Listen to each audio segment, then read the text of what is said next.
Assalamualaikum warahmatullahi wabarakatuh. Nama saya Megadita Sri Utami Peduho dari kelas AS3B Fakultas Syariah jurusan Akhwalul Syasyiah. Di sini saya akan menjelaskan mengenai materi saya tentang kedudukan Al-Quran sebagai sumber hukum Islam untuk mata kuliah ushul fikih.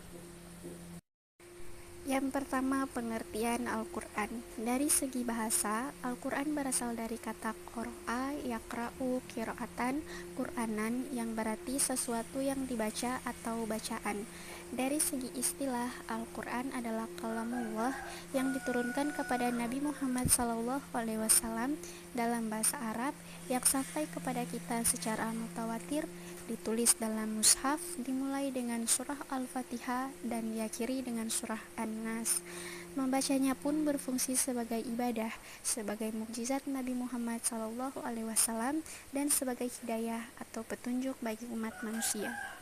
Allah Subhanahu wa Ta'ala berfirman dalam Quran Surah Al-Isra ayat 9 yang artinya, sungguh Al-Quran ini memberi petunjuk ke jalan yang paling lurus dan memberi kabar gembira kepada orang mukmin yang mengerjakan kebajikan bahwa mereka akan mendapat pahala yang besar. Kedudukan Al-Quran sebagai sumber hukum Islam. Sebagai sumber hukum Islam, Al-Quran memiliki kedudukan yang sangat tinggi. Al-Quran merupakan sumber utama dan pertama, sehingga semua persoalan harus merujuk dan berpedoman kepada Al-Quran. Hal ini sesuai dengan firman Allah dalam Quran Surah An-Nisa ayat 59 yang artinya, wahai orang-orang yang beriman, taatilah Allah dan taatilah Rasulnya Muhammad dan ulil amri, pemegang kekuasaan di antara kamu. Kemudian, jika kamu berbeda pendapat tentang sesuatu, maka kembalikanlah kepada Allah Subhanahu wa Ta'ala, Al-Quran dan Rasulnya Sunnah. Jika kamu beriman kepada Allah dan hari kemudian, yang demikian itu lebih utama bagimu dan lebih baik akibatnya. Kandungan hukum dalam Al-Quran. Para ulama mengelompokkan hukum yang terdapat dalam Al-Quran ke dalam 3 bagian. Yang pertama, akidah atau keimanan adalah keyakinan yang tertancap kuat di dalam hati. Akidah terkait dengan keimanan terhadap hal-hal yang gaib yang terangkum dalam rukun iman. Yang kedua, syariah atau ibadah.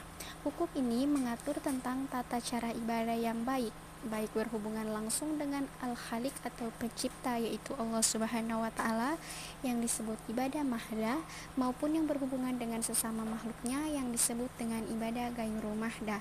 Ilmu yang mempelajari tata cara ibadah ini dinamakan ilmu fikih. Hukum ibadah. Hukum ini mengatur bagaimana seharusnya melaksanakan ibadah yang sesuai dengan ajaran Islam.